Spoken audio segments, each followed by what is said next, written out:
Hey, welcome back guys. Today we're going to talk about micro and macros. In this video, I will break down my thought process and key moments I feel will help better understand Tyranitar's micro and macros. Make sure you stick around to the end. I have a very important piece of advice that would help you as well as your teammates out. First, what is micro and macro? Micro, short for micromanagement, refers to the level of and specific control a user has over game units. To my understanding, I think is referring to character knowledge of not only your character, but of all 9 players in the match. Macro, by definition, macro or macro management, refers to higher level strategic game considerations. I believe this is making decisions that further push your odds of winning rather than a sequence of coincidence that just happen to be in your favor. Now that we know these terms, how do we get the W? As Tyranitar, the first rule of business is to reach level 9 by any means necessary. This is my biggest power spike, possibly the biggest power spike in the game. I will reach level 9 by farming or getting KOs. From the beginning of the match, you are going into business, constantly making deals with the enemy team and your teammates, like give up an objective for score, or give up a goal zone for their central area. I will elaborate later in the video. I take Eevee's farm to prevent her power spike while getting closer to mine, setting this Eevee behind. In the meantime, my lane partner, by getting our farm, essentially is reaching his power spike. Having the level advantage helps contest farm much easier. Remember to use the arena as a tool, both for defense or offense. I used this huddle to make my escape, blocking the Bulbasaur, and used the grass to prevent the Eevee from having vision. As a melee all-rounder, I must know my place and positioning. Never to overstep. Do not use all of your resources for the farm if it means to get you KO'd. Essentially, this creates a window of opportunity for the enemy team, putting your lane partner in a 2v1 situation. If my lane partner would get KO'd as well, this is free stacks, levels, and possible farm in exchange for an Altaria. This would be bad business. Luckily, that wasn't the case.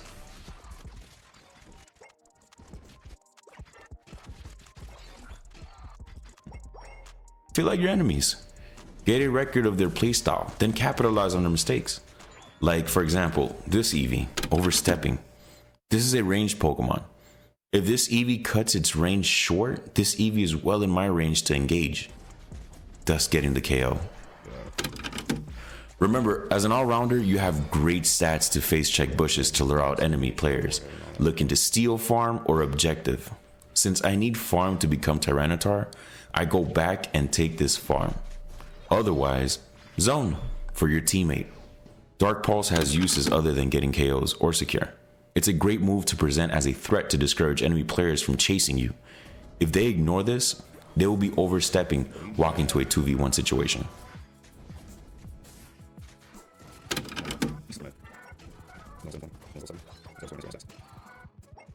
Here, I made the mistake of using my secure move, assuming Bulbasaur was going to attack the farm, getting them low enough to take. I was wrong. I accept my mistake and back off.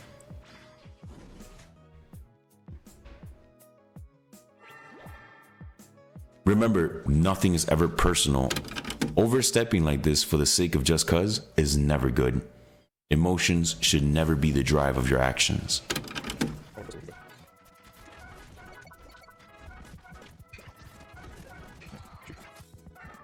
Zoning to prevent a push.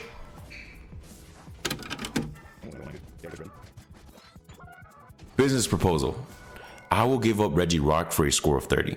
This was in hopes to split the enemy team from getting optimal positions in the Regipit. Their attacker left position of Regirock to stop me, so that my defender could create room for my Decidueye to contest Regirock. So I thought. Using the grass to my advantage to make a clean getaway. Got my focus down. Don't worry, I'm almost going now. Contesting these Altaria, I would reach level 9. Now, there are 2 Pokemons with Unite moves. We can go for a push.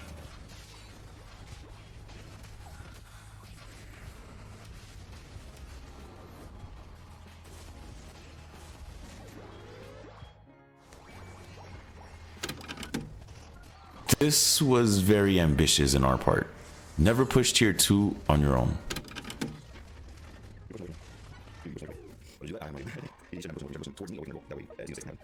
I knew this death was going to create false confidence, so I quickly ran down to defend my goal and test their jaws.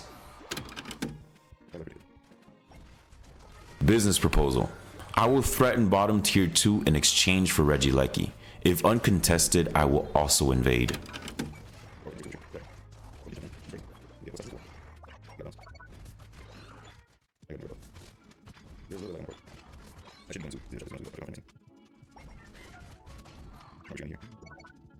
Business proposal. I will unite for your unite to get this Regieleki to home base and for your level 13.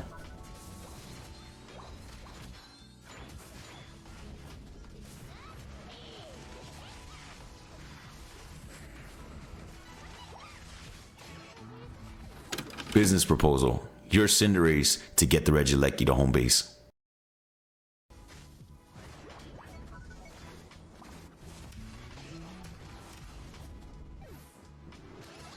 Got that in. I'm bouncing. These last few scores was for my unite for Ray.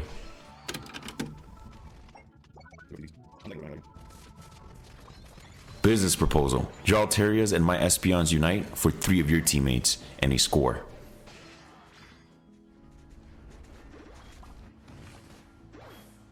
You break this.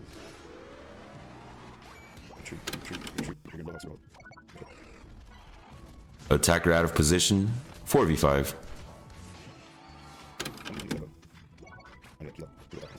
Top goal unprotected makes for good eye candy.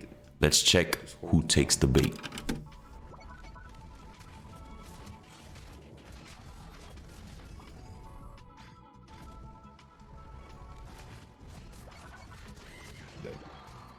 That's the whole team. 4 teammates down, 3 of them attackers. The conditions are great to take Rayquaza.